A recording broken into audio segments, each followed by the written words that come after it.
The illustrious client. It can't hurt now, was Mr. Sherlock Holmes's comment when, for the 10th time in as many years, I asked his leave to reveal the following narrative. So it was that at last I obtained permission to put on record what was, in some ways, the supreme moment of my friend's career. Both Holmes and I had a weakness for the Turkish bath. It was over a smoke in the pleasant lassitude of the drawing room that I have found him less reticent and more human than anywhere else.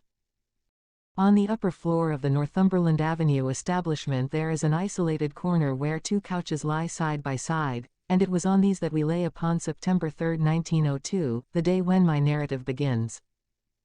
I had asked him whether anything was stirring, and for answer he had shot his long, thin, nervous arm out of the sheets which enveloped him and had drawn an envelope from the inside pocket of the coat which hung beside him. It may be some fussy, self-important fool, it may be a matter of life or death, said he as he handed me the note. I know no more than this message tells me. It was from the Carlton Club and dated the evening before. This is what I read. Sir James Damery presents his compliments to Mr. Sherlock Holmes and will call upon him at 4:30 tomorrow. Sir James begs to say that the matter upon which he desires to consult Mr. Holmes is very delicate and also very important. He trusts, therefore, that Mr. Holmes will make every effort to grant this interview, and that he will confirm it over the telephone to the Carlton Club. I need not say that I have confirmed it, Watson, said Holmes as I returned the paper. Do you know anything of this man Damery? Only that this name is a household word in society. Well, I can tell you a little more than that. He has rather a reputation for arranging delicate matters which are to be kept out of the papers. You may remember his negotiations with Sir George Lewis over the Hammerford will case. He is a man of the world with a natural turn for diplomacy. I am bound, therefore, to hope that it is not a false scent and that he has some real need for our assistance.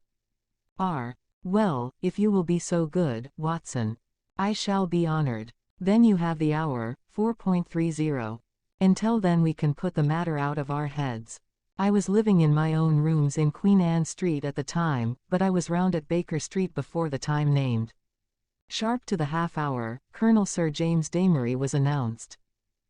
It is hardly necessary to describe him, for many will remember that large, bluff, honest personality, that broad, clean-shaven face, and, above all, that pleasant, mellow voice. Frankness shone from his grey Irish eyes, and good humour played round his mobile, smiling lips. His loosened top hat, his dark frock coat, indeed, every detail, from the pearl pin in the black satin cravat to the lavender spats over the varnished shoes, spoke of the meticulous care in dress for which he was famous. The big, masterful aristocrat dominated the little room. Of course, I was prepared to find drive. Watson, he remarked with a courteous bow. His collaboration may be very necessary, for we are dealing on this occasion, Mr. Holmes, with a man to whom violence is familiar and who will, literally, stick at nothing. I should say that there is no more dangerous man in Europe. I have had several opponents to whom that flattering term has been applied, said Holmes with a smile. Don't you smoke? Then you will excuse me if I light my pipe. If your man is more dangerous than the late Professor Moriarty, or than the living Colonel Sebastian Moran, then he is indeed worth meeting. May I ask his name? Have you ever heard of Baron Gruner? You mean the Austrian murderer. Colonel Damery threw up his kid-gloved hands with a laugh. There is no getting past you, Mr. Holmes. Wonderful. So you have already sized him up as a murderer. It is my business to follow the details of continental crime. Who could possibly have read what happened at Prague and have any doubts as to the man's guilt? It was a purely technical legal point and the suspicious death of a witness that saved him. I am as sure that he killed his wife when the so-called accident happened in the Splugen Pass as if I had seen him do it. I knew, also, that he had come to England and had a presentiment that sooner or later he would find me some work to do. Well, what has Baron Gruner been up to? I presume it is not this old tragedy which has come up again. No, it is more serious than that. To revenge crime is important, but to prevent it is more so. It is a terrible thing, Mr. Holmes, to see a dreadful event, an atrocious situation, preparing itself before your eyes, to clearly understand whither it will lead and yet to be utterly unable to avert it. Can a human being be placed in a more trying position? Perhaps not. Then you will sympathize with the client in whose interests I am acting. I did not understand that you were merely an intermediary. Who is the principal? Mr. Holmes, I must beg you not to press that question. It is important that I should be able to assure him that his honored name has been in no way dragged into the matter. His motives are, to the last degree, honorable and chivalrous, but he prefers to remain unknown. I need not say that your fees will be assured and that you will be given a perfectly free hand. Surely the actual name of your client is immaterial. I am sorry, said Holmes. I am accustomed to have mystery at one end of my cases, but to have it at both ends is too confusing. I fear, Sir James, that I must decline to act. Our visitor was greatly disturbed. His large, sensitive face was darkened with emotion and disappointment. You hardly realize the effect of your own action, Mr. Holmes, said he. You place me in a most serious dilemma, for I am perfectly certain that you would be proud to take over the case if I could give you the facts, and yet a promise forbids me from revealing them all. May I, at least, lay all that I can before you? By all means, so long as it is understood that I commit myself to nothing. That is understood. In the first place, you have no doubt heard of General de Merville. De Merville of Khyber fame. Yes, I have heard of him. He has a daughter, Violet de Merville, young, rich, beautiful, accomplished, a wonder woman in every way. It is this daughter, this lovely, innocent girl, whom we are endeavoring to save from the clutches of a fiend. Baron Gruner has some hold over her, then. The strongest of all holds where a woman is concerned, the hold of love. The fellow is, as you may have heard, extraordinarily handsome, with a most fascinating manner, a gentle voice, and that air of romance and mystery which means so much to a woman.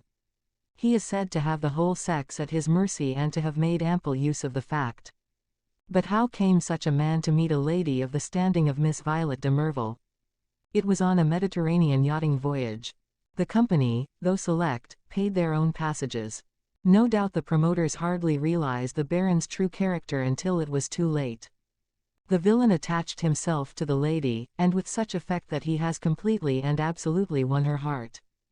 To say that she loves him hardly expresses it. She dotes upon him, she is obsessed by him. Outside of him there is nothing on earth. She will not hear one word against him. Everything has been done to cure her of her madness, but in vain. To sum up, she proposes to marry him next month. As she is of age and has a will of iron, it is hard to know how to prevent her. Does she know about the Austrian episode? The cunning devil has told her every unsavory public scandal of his past life, but always in such a way as to make himself out to be an innocent martyr. She absolutely accepts his version and will listen to no other. Dear me, but surely you have inadvertently let out the name of your client. It is no doubt General de Merville. Our visitor fidgeted in his chair. I could deceive you by saying so, Mr. Holmes, but it would not be true. De Merville is a broken man. The strong soldier has been utterly demoralized by this incident. He has lost the nerve which never failed him on the battlefield and has become a weak, doddering old man, utterly incapable of contending with a brilliant, forceful rascal like this Austrian. My client, however, is an old friend, one who has known the general intimately for many years and taken a paternal interest in this young girl since she wore short frocks. He cannot see this tragedy consummated without some attempt to stop it. There is nothing in which Scotland Yard can act. It was his own suggestion that you should be called in, but it was, as I have said, on the express stipulation that he should not be personally involved in the matter. I have no doubt, Mr.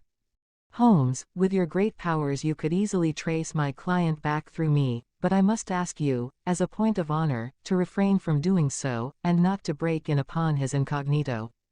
Holmes gave a whimsical smile. I think I may safely promise that, said he. I may add that your problem interests me, and that I shall be prepared to look into it. How shall I keep in touch with you? The Carlton Club will find me. But in case of emergency, there is a private telephone call, XX.31. Holmes noted it down and sat, still smiling, with the open memorandum book upon his knee. The Baron's present address, please. Vernon Lodge, near Kingston. It is a large house. He has been fortunate in some rather shady speculations and is a rich man, which naturally makes him a more dangerous antagonist. Is he at home at present? Yes. Apart from what you have told me, can you give me any further information about the man? He has expensive tastes. He is a horse fancier. For a short time he played polo at Hurlingham, but then this Prague affair got noised about and he had to leave. He collects books and pictures. He is a man with a considerable artistic side to his nature. He is, I believe, a recognized authority upon Chinese pottery and has written a book upon the subject. A complex mind, said Holmes. All great criminals have that. My old friend Charlie Peace was a violin virtuoso. Wainwright was no mean artist. I could quote many more. Well, Sir James, you will inform your client that I am turning my mind upon Baron Gruner. I can say no more. I have some sources of information of my own, and I dare say we may find some means of opening the matter up. When our visitor had left us, Holmes sat so long in deep thought that it seemed to me that he had forgotten my presence. At last, however, he came briskly back to earth. Well, Watson, any views? He asked. I should think you had better see the young lady herself. My dear Watson, if her poor old broken father cannot move her, how shall I, a stranger, prevail? And yet there is something in the suggestion if all else fails. But I think we must begin from a different angle. I rather fancy that Shinwell Johnson might be a help. I have not had occasion to mention Shinwell Johnson in these memoirs because I have seldom drawn my cases from the latter phases of my friend's career. During the first years of the century he became a valuable assistant. Johnson, I grieve to say, made his name first as a very dangerous villain and served 2 terms at Parkhurst. Finally he repented and allied himself to Holmes, acting as his agent in the huge criminal underworld of London and obtaining information which often proved to be of vital importance. Had Johnson been a narc of the police he would soon have been exposed, but as he dealt with cases which never came directly into the courts, his activities were never realized by his companions. With the glamour of his 2 convictions upon him, he had the entree of every night club, doss house, and gambling den in the town, and his quick observation and active brain made him an ideal agent for gaining information. It was to him that Sherlock Holmes now proposed to turn. It was not possible for me to follow the immediate steps taken by my friend, for I had some pressing professional business of my own, but I met him by appointment that evening at Simpson's, where, sitting at a small table in the front window and looking down at the rushing stream of life in the Strand, he told me something of what had passed. Johnson is on the prowl, said he. He may pick up some garbage in the darker recesses of the underworld, for it is down there, amid the black roots of crime, that we must hunt for this man's secrets. But if the lady will not accept what is already known, why should any fresh discovery of yours turn her from her purpose? Who knows, Watson? Woman's heart and mind are insoluble puzzles to the male. Murder might be condoned or explained, and yet some smaller offense might rankle. Baron Gruner remarked to me. He remarked to you. Oh, to be sure, I had not told you of my plans. Well, Watson, I love to come to close grips with my man. I like to meet him eye to eye and read for myself the stuff that he is made of. When I had given Johnson his instructions I took a cab out to Kingston and found the Baron in a most affable mood. Did he recognize you? There was no difficulty about that, for I simply sent in my card. He is an excellent antagonist, cool as ice, silky-voiced and soothing as one of your fashionable consultants, and poisonous as a cobra. He has breeding in him, a real aristocrat of crime, with a superficial suggestion of afternoon tea and all the cruelty of the grave behind it. Yes, I am glad to have had my attention called to Baron Adelbert Gruner. You say he was affable. A purring cat who thinks he sees prospective mice. Some people's affability is more deadly than the violence of coarser souls. His greeting was characteristic. I rather thought I should see you sooner or later, Mr. Holmes, said he. You have been engaged, no doubt by General de Merville, to endeavor to stop my marriage with his daughter, Violet. That is so, is it not? I acquiesced. My dear man, said he, you will only ruin your own well-deserved reputation. It is not a case in which you can possibly succeed. You will have barren work, to say nothing of incurring some danger. Let me very strongly advise you to draw off at once. It is curious, I answered, but that was the very advice which I had intended to give you. I have a respect for your brains, Baron, and the little which I have seen of your personality has not lessened it. Let me put it to you as man to man. No one wants to rake up your past and make you unduly uncomfortable. It is over, and you are now in smooth waters, but if you persist in this marriage you will raise up a swarm of powerful enemies who will never leave you alone until they have made England too hot to hold you. Is the game worth it? Surely you would be wiser if you left the lady alone. It would not be pleasant for you if these facts of your past were brought to her notice. The Baron has little waxed tips of hair under his nose, like the short antennae of an insect. These quivered with amusement as he listened, and he finally broke into a gentle chuckle. Excuse my amusement, Mr. Holmes, said he, but it is really funny to see you trying to play a hand with no cards in it. I don't think anyone could do it better, but it is rather pathetic, all the same. Not a color card there, Mr. Holmes, nothing but the smallest of the small. So you think. So I know. Let me make the thing clear to you, for my own hand is so strong that I can afford to show it. I have been fortunate enough to win the entire affection of this lady. This was given to me in spite of the fact that I told her very clearly of all the unhappy incidents in my past life. I also told her that certain wicked and designing persons, I hope you recognize yourself, would come to her and tell her these things, and I warned her how to treat them. You have heard of post-hypnotic suggestion, Mr. Holmes. Well, you will see how it works, for a man of personality can use hypnotism without any vulgar passes or tomfoolery. So she is ready for you and, I have no doubt, would give you an appointment, for she is quite amenable to her father's will, save only in the one little matter. Well, Watson, there seemed to be no more to say, so I took my leave with as much cold dignity as I could summon, but, as I had my hand on the door handle, he stopped me. By the way, Mr. Holmes, said he, did you know Lebrun, the French agent? Yes, said I. Do you know what befell him?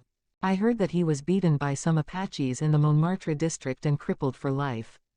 Quite true, Mr. Holmes. By a curious coincidence he had been inquiring into my affairs only a week before. Don't do it, Mr. Holmes, it's not a lucky thing to do. Several have found that out. My last word to you is, go your own way and let me go mine. Goodbye. So there you are, Watson. You are up to date now. The fellow seems dangerous. Mighty dangerous. I disregard the blusterer, but this is the sort of man who says rather less than he means. Must you interfere? Does it really matter if he marries the girl? Considering that he undoubtedly murdered his last wife, I should say it mattered very much. Besides, the client. Well, we need not discuss that. When you have finished your coffee you had best come home with me, for the blithe Shinwell will be there with his report.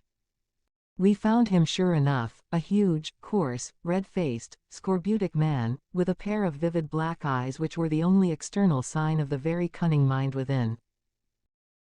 It seems that he had dived down into what was peculiarly his kingdom, and beside him on the settee was a brand which he had brought up in the shape of a slim, flame-like young woman with a pale, intense face, youthful, and yet so worn with sin and sorrow that one read the terrible years which had left their leprous mark upon her.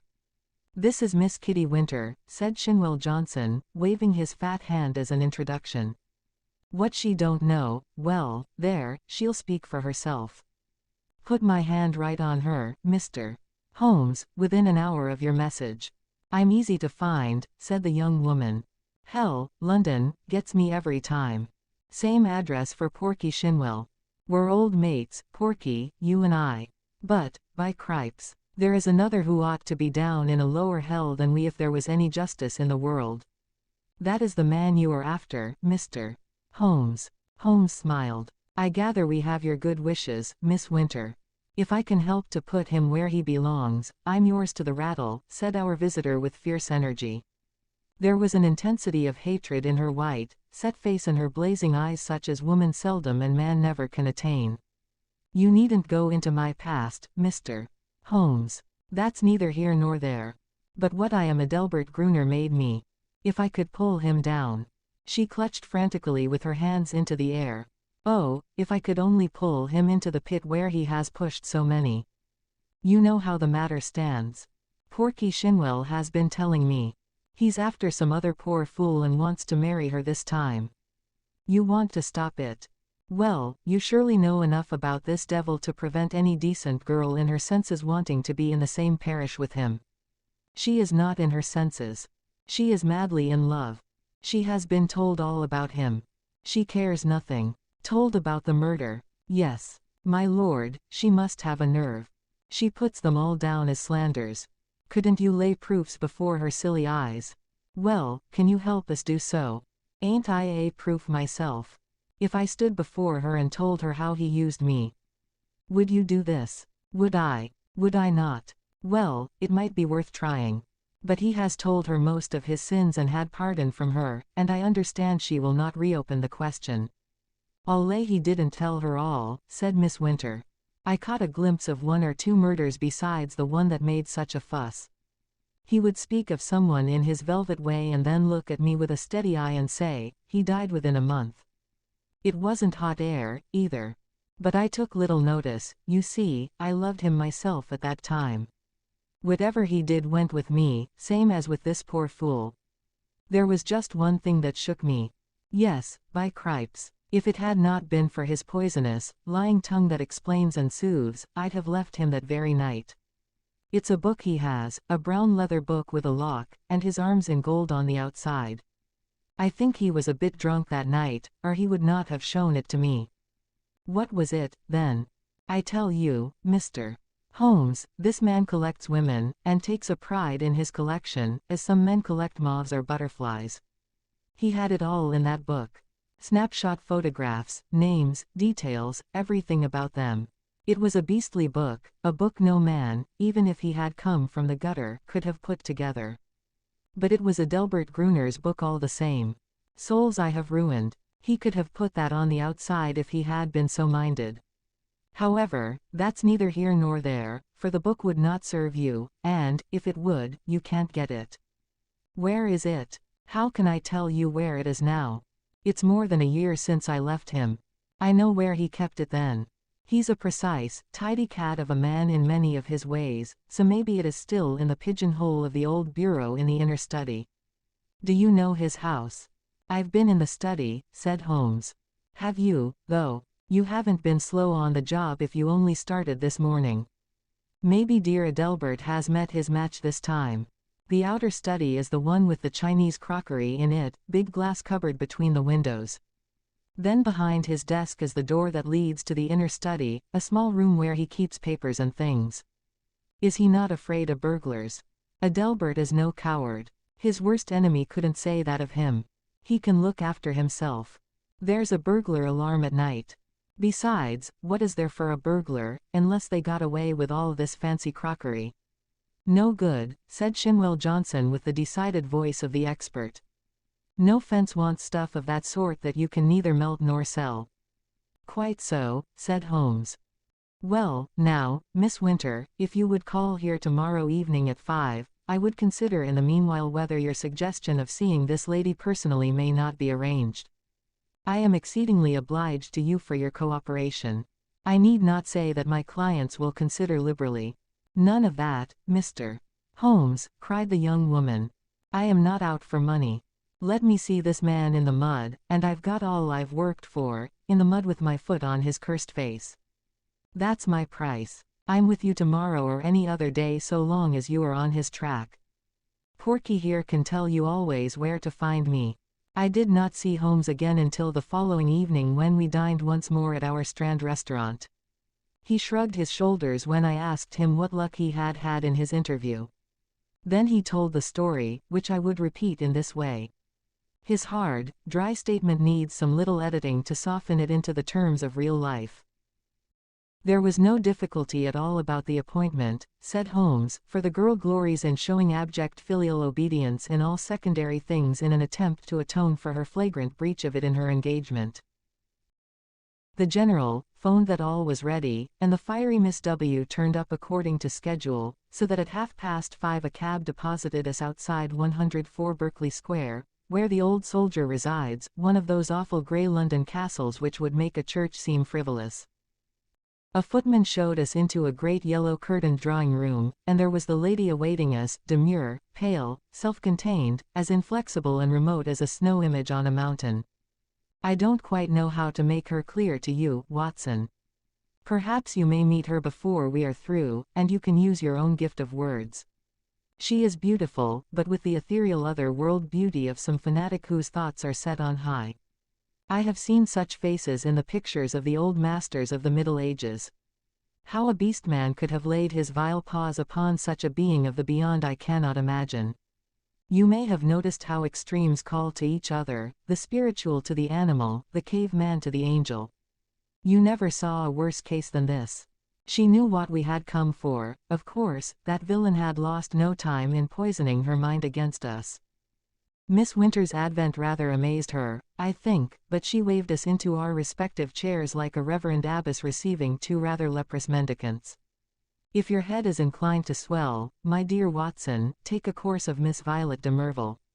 Well, sir, said she in a voice like the wind from an iceberg, your name is familiar to me. You have called, as I understand, to malign my fiancé, Baron Gruner. It is only by my father's request that I see you at all, and I warn you in advance that anything you can say could not possibly have the slightest effect upon my mind. I was sorry for her, Watson. I thought of her for the moment as I would have thought of a daughter of my own. I am not often eloquent. I use my head, not my heart. But I really did plead with her with all the warmth of words that I could find in my nature. I pictured to her the awful position of the woman who only wakes to a man's character after she is his wife, a woman who has to submit to be caressed by bloody hands and lecherous lips. I spared her nothing, the shame, the fear, the agony, the hopelessness of it all. All my hot words could not bring one tinge of color to those ivory cheeks or one gleam of emotion to those abstracted eyes. I thought of what the rascal had said about a post-hypnotic influence. One could really believe that she was living above the earth in some ecstatic dream. Yet there was nothing indefinite in her replies. I have listened to you with patience, Mr. Holmes, said she. The effect upon my mind is exactly as predicted. I am aware that Adelbert, that my fiancé, has had a stormy life in which he has incurred bitter hatreds and most unjust aspersions. You are only the last of a series who have brought their slanders before me. Possibly you mean well, though I learn that you are a paid agent who would have been equally willing to act for the Baron as against him. But in any case I wish you to understand once for all that I love him and that he loves me, and that the opinion of all the world is no more to me than the twitter of those birds outside the window. If his noble nature has ever for an instant fallen, it may be that I have been specially sent to raise it to its true and lofty level. I am not clear, here she turned eyes upon my companion, who this young lady may be. I was about to answer when the girl broke in like a whirlwind. If ever you saw flame and ice face to face, it was those two women. I'll tell you who I am, she cried, springing out of her chair, her mouth all twisted with passion. I am his last mistress. I am one of 100 that he has tempted and used and ruined and thrown into the refuse heap, as he will you also. Your refuse heap is more likely to be a grave, and maybe that's the best. I tell you, you foolish woman, if you marry this man he'll be the death of you. It may be a broken heart or it may be a broken neck, but he'll have you one way or the other. It's not out of love for you I'm speaking. I don't care a tinker's curse whether you live or die. It's out of hate for him and to spite him and to get back on him for what he did to me. But it's all the same, and you needn't look at me like that, my fine lady, for you may be lower than I am before you are through with it. I should prefer not to discuss such matters, said Miss de Merville coldly. Let me say once for all that I am aware of 3 passages in my fiancé's life in which he became entangled with designing women, and that I am assured of his hearty repentance for any evil that he may have done. 3 passages, screamed my companion. You fool! You unutterable fool! Mr. Holmes, I beg that you will bring this interview to an end, said the icy voice. I have obeyed my father's wish in seeing you, but I am not compelled to listen to the ravings of this person. With an oath Miss Winter darted forward, and if I had not caught her wrist she would have clutched this maddening woman by the hair. I dragged her towards the door and was lucky to get her back into the cab without a public scene, for she was beside herself with rage. In a cold way I felt pretty furious myself, Watson, for there was something indescribably annoying in the calm aloofness and supreme self-complacence of the woman whom we were trying to save. So now once again you know exactly how we stand, and it is clear that I must plan some fresh opening move, for this gambit won't work. I'll keep in touch with you, Watson, for it is more than likely that you will have your part to play, though it is just possible that the next move may lie with them rather than with us. And it did. Their blow fell, or his blow rather, for never could I believe that the lady was privy to it.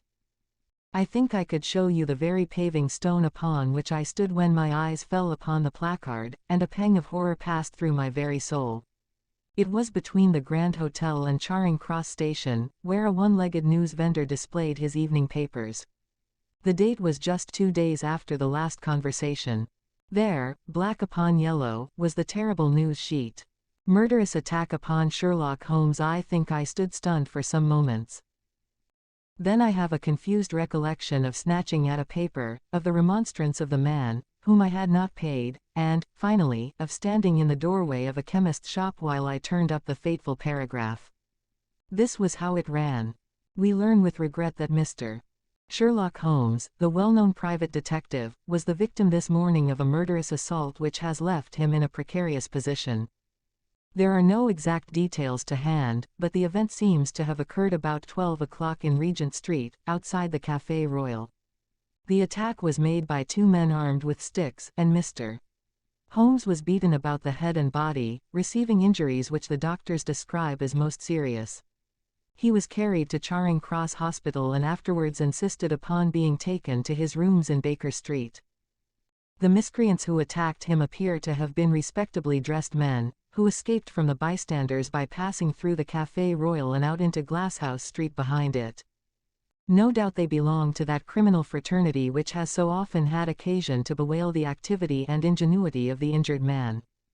I need not say that my eyes had hardly glanced over the paragraph before I had sprung into a hansom and was on my way to Baker Street. I found Sir Leslie Oakshott, the famous surgeon, in the hall and his brougham waiting at the curb. No immediate danger, was his report. 2 lacerated scalp wounds and some considerable bruises. Several stitches have been necessary. Morphine has been injected and quiet is essential, but an interview of a few minutes would not be absolutely forbidden. With this permission I stole into the darkened room. The sufferer was wide awake, and I heard my name in a hoarse whisper. The blind was 3/4 down, but one ray of sunlight slanted through and struck the bandaged head of the injured man. A crimson patch had soaked through the white linen compress. I sat beside him and bent my head. "All right, Watson. Don't look so scared," he muttered in a very weak voice. "It's not as bad as it seems. Thank God for that. I'm a bit of a single-stick expert, as you know. I took most of them on my guard. It was the second man that was too much for me. What can I do, Holmes? Of course, it was that damned fellow who set them on. I'll go and thrash the hide off him if you give the word." Good old Watson. No, we can do nothing there unless the police lay their hands on the men. But their getaway had been well prepared. We may be sure of that. Wait a little. I have my plans. The first thing is to exaggerate my injuries. They'll come to you for news. Put it on thick, Watson. Lucky if I live the week out. Concussion, delirium, what you like. You can't overdo it. But Sir Leslie Oakshott, oh, he's all right. He shall see the worst side of me. I'll look after that. Anything else? Yes. Tell Shinwell Johnson to get that girl out of the way. Those beauties will be after her now. They know, of course, that she was with me in the case. If they dared to do me in it is not likely they will neglect her. That is urgent. Do it tonight. I'll go now. Anything more? Put my pipe on the table, and the tobacco slipper. Right. Come in each morning and we will plan our campaign. I arranged with Johnson that evening to take Miss Winter to a quiet suburb and see that she lay low until the danger was past. For 6 days the public were under the impression that Holmes was at the door of death. The bulletins were very grave and there were sinister paragraphs in the papers. My continual visits assured me that it was not so bad as that. His wiry constitution and his determined will were working wonders. He was recovering fast, and I had suspicions at times that he was really finding himself faster than he pretended even to me. There was a curious secretive streak in the man which led to many dramatic effects, but left even his closest friend guessing as to what his exact plans might be. He pushed to an extreme the axiom that the only safe plotter was he who plotted alone. I was nearer him than anyone else, and yet I was always conscious of the gap between. On the 7th day the stitches were taken out, in spite of which there was a report of erysipelas in the evening papers. The same evening papers had an announcement which I was bound, sick or well, to carry to my friend. It was simply that among the passengers on the Cunard boat Ruritania, starting from Liverpool on Friday, was the Baron Adelbert Gruner, who had some important financial business to settle in the States before his impending wedding to Miss Violet de Merville, only daughter of, etc., etc. Holmes listened to the news with a cold, concentrated look upon his pale face, which told me that it hit him hard. Friday, he cried. Only 3 clear days. I believe the rascal wants to put himself out of danger's way. But he won't, Watson. By the Lord Harry, he won't. Now, Watson, I want you to do something for me. I am here to be used, Holmes. Well, then, spend the next 24 hours in an intensive study of Chinese pottery. He gave no explanations and I asked for none. By long experience I had learned the wisdom of obedience.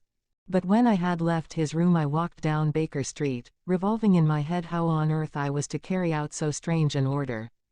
Finally I drove to the London Library in St. James's Square, put the matter to my friend Lomax, the sublibrarian, and departed to my rooms with a goodly volume under my arm. It is said that the barrister who crams up a case with such care that he can examine an expert witness upon the Monday has forgotten all his forced knowledge before the Saturday.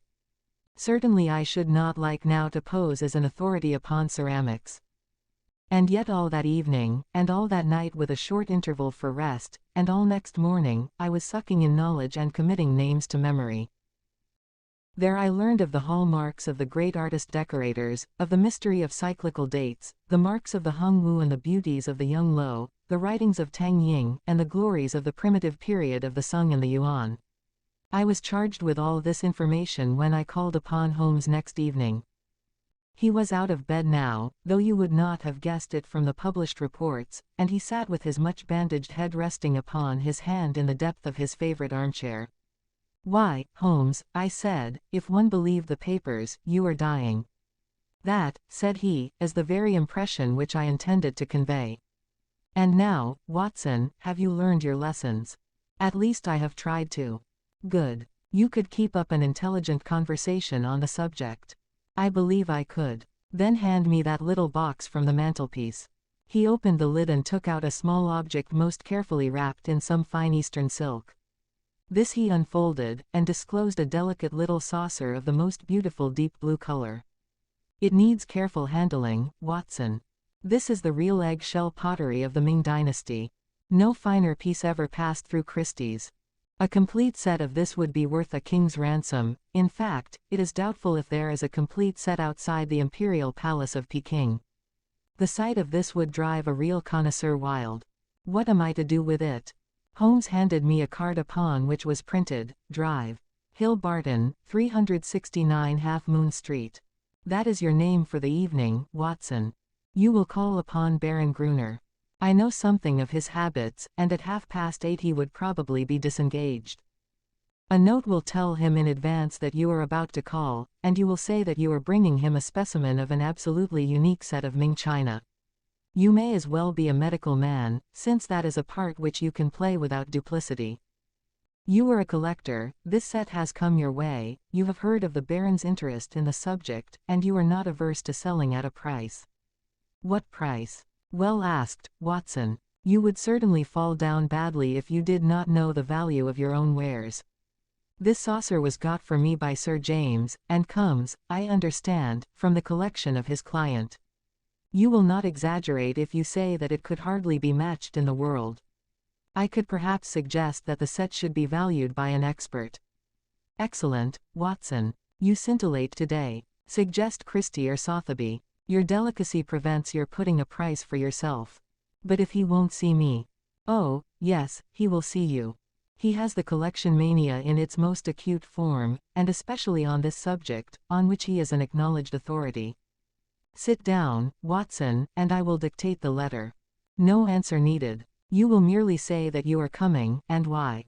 It was an admirable document, short, courteous, and stimulating to the curiosity of the connoisseur. A district messenger was duly dispatched with it. On the same evening, with the precious saucer in my hand and the card of Dr. Hill Barton in my pocket, I set off on my own adventure. The beautiful house and grounds indicated that Baron Gruner was, as Sir James had said, a man of considerable wealth. A long winding drive, with banks of rare shrubs on either side, opened out into a great gravelled square adorned with statues. The place had been built by a South African gold king in the days of the Great Boom, and the long, low house with the turrets at the corners, though an architectural nightmare, was imposing in its size and solidity. A butler, who would have adorned a bench of bishops, showed me in and handed me over to a plush-clad footman, who ushered me into the Baron's presence. He was standing at the open front of a great case which stood between the windows and which contained part of his Chinese collection. He turned as I entered with a small brown vase in his hand. "Pray sit down, doctor," said he. I was looking over my own treasures and wondering whether I could really afford to add to them. This little Tang specimen, which dates from the 7th century, would probably interest you. I am sure you never saw finer workmanship or a richer glaze. Have you the Ming saucer with you of which you spoke? I carefully unpacked it and handed it to him. He seated himself at his desk, pulled over the lamp, for it was growing dark, and set himself to examine it. As he did so the yellow light beat upon his own features, and I was able to study them at my ease. He was certainly a remarkably handsome man. His European reputation for beauty was fully deserved. In figure he was not more than of middle size, but was built upon graceful and active lines. His face was swarthy, almost oriental, with large, dark, languorous eyes which might easily hold an irresistible fascination for women. His hair and mustache were raven black, the latter short, pointed, and carefully waxed. His features were regular and pleasing, save only his straight, thin-lipped mouth. If ever I saw a murderer's mouth it was there, a cruel, hard gash in the face, compressed, inexorable, and terrible. He was ill-advised to train his mustache away from it, for it was nature's danger signal, set as a warning to his victims. His voice was engaging and his manners perfect. In age I should have put him at little over 30, though his record afterwards showed that he was 42. Very fine indeed," he said at last. "And you say you have a set of 6 to correspond. What puzzles me is that I should not have heard of such magnificent specimens. I only know of one in England to match this, and it is certainly not likely to be in the market. Would it be indiscreet if I were to ask you, Drive Hill Barton, how you obtained this? Does it really matter?" I asked with as careless an air as I could muster. "You can see that the piece is genuine, and, as to the value, I am content to take an expert's valuation." "Very mysterious," said he with a quick, suspicious flash of his dark eyes. "In dealing with objects of such value, one naturally wishes to know all about the transaction. That the piece is genuine is certain. I have no doubts at all about that. But suppose, I am bound to take every possibility into account, that it should prove afterwards that you had no right to sell. I would guarantee you against any claim of the sort. That, of course, would open up the question as to what your guarantee was worth. My bankers would answer that. Quite so. And yet the whole transaction strikes me as rather unusual. You can do business or not, said I with indifference. I have given you the first offer as I understood that you were a connoisseur, but I shall have no difficulty in other quarters. Who told you I was a connoisseur? I was aware that you had written a book upon the subject. Have you read the book? No. Dear me, this becomes more and more difficult for me to understand. You are a connoisseur and collector with a very valuable piece in your collection, and yet you have never troubled to consult the one book which would have told you of the real meaning and value of what you held. How do you explain that? I am a very busy man. I am a doctor in practice. That is no answer. If a man has a hobby he follows it up, whatever his other pursuits may be. You said in your note that you were a connoisseur. So I am. Might I ask you a few questions to test you? I am obliged to tell you, doctor, if you are indeed a doctor, that the incident becomes more and more suspicious. I would ask you, what do you know of the Emperor Shomu and how do you associate him with the Shoso in near Nara? Dear me, does that puzzle you? Tell me a little about the Northern Wei dynasty and its place in the history of ceramics. I sprang from my chair in simulated anger. This is intolerable, sir, said I. I came here to do you a favor, and not to be examined as if I were a schoolboy. My knowledge on these subjects may be second only to your own, but I certainly shall not answer questions which have been put in so offensive a way. He looked at me steadily.